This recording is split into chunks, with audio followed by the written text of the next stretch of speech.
Hey, what's up, everybody? This is Josh Shedd. I just want to say thank you for all those that are posting and sharing these videos. I greatly appreciate it. If you feel like these videos will benefit anyone that you think will be a benefit from these videos, feel free to share it. Feel free to add your friends to the Eternity group as well as the evangelism page. But we're going to get right into it. The name of this video is 15 Red Flags. We're going to talk about 15 different red flags or 15 red flags that you should look for before entering into a relationship. I'm going to do some little preliminary stuff before I get to the 15. The main thing that we ought to look for in an individual is not on how much money they have or what kind of car they drive or what type of whatever. The first thing we should want to aim to find is the content of their heart. What is inside their heart?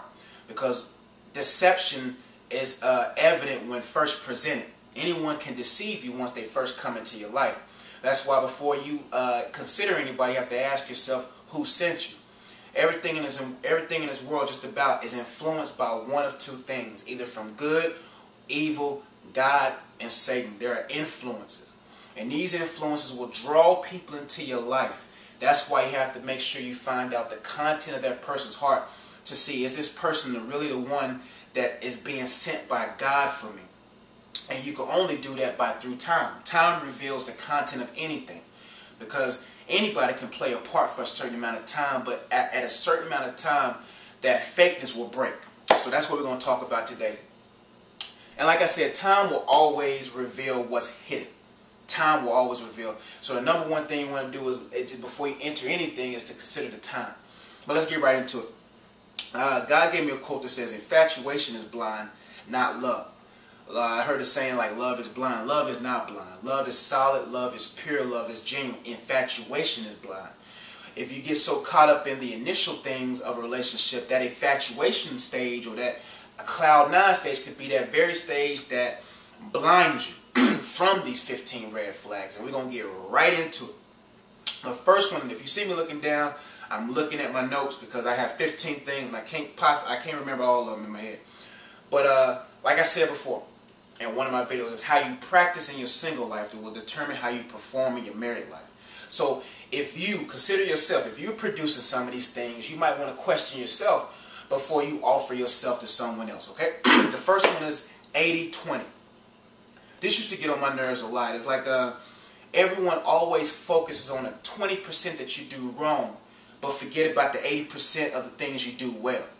That's a red flag. If a person always, no matter how hard you try to be a great person, if they always remember the 20% that you've done wrong and always never consider or thank you for the 80% of the things you do well, chances are that's a red flag, because out of their hurts, they want to pick out those things that they was hurt by in the past and try to blame you for them. It's just a cycle. They're still practicing hurt without allowing God to heal them. So if they only remember 20% you do bad, but never consider or thank you for the 80% you do well, that's a red flag.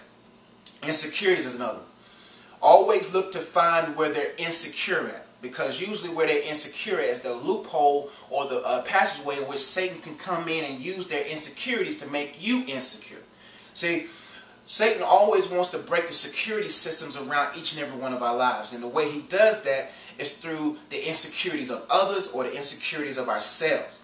So before you consider a person, check out to see where they're insecure at. Because some insecurities you can't heal, only God can heal. And maybe they need some more time with God. All three. Number 3 is all three. Can they provide all three for you? See, most people, when women look for men, they get so caught up in, well, he has money. So money can only provide one aspect of you. There's 3 parts of you. There's your physical needs, your emotional needs, and your spiritual needs. Is that man capable of being a priest in your home? Does he know God's word? Is he solid in God's word? Does he have a foundation in God? And does he live it? Just because he can quote scriptures don't mean that he's living it. Ask yourself that. Can he balance your emotional needs? Is he able to sacrifice himself to compensate for your emotional needs at a certain point in time? Is he willing to let go away from the game and talk to you? Does he exude those type of habits that can provide for your emotional needs, and as well as your physical needs? I don't care how much he talks. Does he have action behind what he's saying? Can he provide for you financially?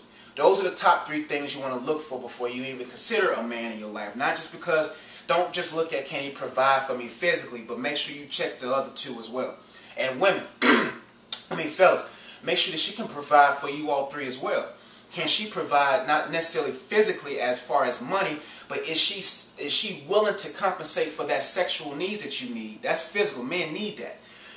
I'm talking about in the context of marriage. Can she provide for you spiritual strength? Can she be that? Is she level with you spiritually, or level with you spiritually as far as helping you through your spiritual journey? Can she help birth those seasons inside your heart? And can she compensate for your emotional needs? Is she keen and alert to those things that bother you as a man, or does she talk and backbite and tear you down? Ask yourself, can they provide all 3? Selfishness. Selfishness is the ultimate thing that damages relationships.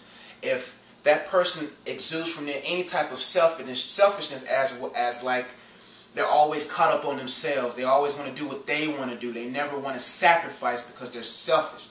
Relationships and marriage is based upon selflessness, not selfishness. It's based upon sacrifices, not getting overly consumed about oneself. So if they show any type of selfishness, that doesn't mean that they're not progressing, because what I'm going to talk about is people can be tainted and desiring to get clean, or they can be tainted and want to remain dirty. See, there's a difference. Now, when I talk about these red flags, if they're trying to get better, then yes, I understand that, and they're showing fruit. But watch out for those people that are tainted and unwilling or set in their ways and don't want to get clean. Selfishness. Unhealed scars. Unhealed scars are those people that have those damages from other relationships, those baggages that they didn't allow God to heal. If you see any unhealed scars, or they always paralleling you to how their ex did them, then chances are that's a red flag. The moment you hear any type of inclination of paralleling you to their ex, that's a red flag, because you are not their ex. You are not their past. You are their present, and would love to walk them down the road of future. But if they always bringing up or saying things, well, you just like my ex, or my ex used to do that, that's an unhealed scar. Or what their father or mother did, or what their aunt and uncle did, that's unhealed scars that only God can heal. Lust and addictions.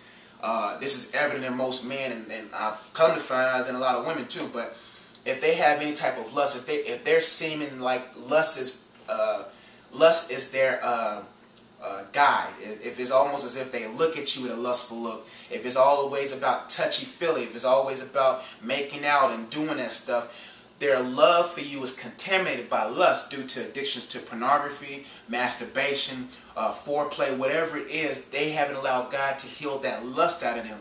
Love cannot birth without lust being destroyed. If lust is evident, love will deteriorate, or love will overdo lust. Either way, it depends on the individual.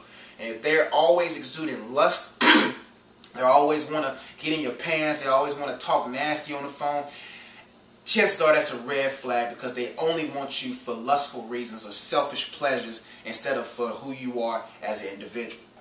Priorities. What are their priorities like? Is God number 1? Are they considering family being number 2? Then their call or their career. A lot of men get this imbalance sometimes. They put the work of God the same place as God, and their family comes after the work. God is number 1. If their relationship with God is not solid, if your relationship with God is solid, then God will let you know that family comes before anything. How can you take care of your church if you can't take care of your home? Always check the man or the woman's priorities. Where is she at mentally? Are you number 1 as far as attention and making sure that you're okay after God? Or is she so caught up on her career and her plans and her success?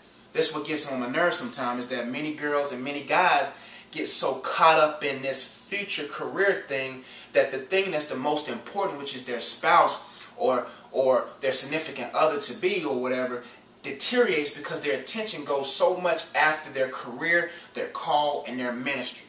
What is their priorities? It should be God, family,